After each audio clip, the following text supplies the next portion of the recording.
Hello everyone, আজ সন্ধেবেলা থেকে ব্লগটা শুরু করছি। সন্ধে বলবো না, 8টা বাজে। আর তোমরা দেখতেই পাচ্ছ আমি রেডি হয়ে গেছি, ব্যাগটাকে গুছিয়ে নিয়েছি। আমি যাচ্ছি বাপের বাড়িতে ঘুরতে।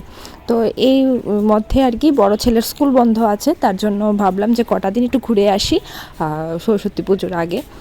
তো দেখো সকালবেলা চা নিয়ে বসে গেছি, কারণ গিয়েই আমি আর কোনো ব্লগ শ্যুট করিনি। সকালবেলা মামির ঘরে চা খেলাম, পিঠে পুলি পাঁপড় ভাজা টাজা দিয়ে। তারপর দেখো দুপুরবেলা মা রান্না করেছে এখানে ডাল আলু ভাজা, তারপর ছিল একটা ভেজ তরকারি, সব কিছু দিয়ে সবজি দিয়ে। তারপর খেলাম ডিমের কারি। এগুলো দিয়ে দুপুরবেলা খাওয়া দাওয়া করে সবাই মিলে একটু ঘুমিয়ে নিলাম। তারপর দেখো সন্ধ্যাবেলা হলো বড় একটা পার্টি, মানে মোমো আর ফুচকা পার্টি। তো ছোটো মামা এনেছিল মোমো ফুচকা, তো এগুলোই খেলাম।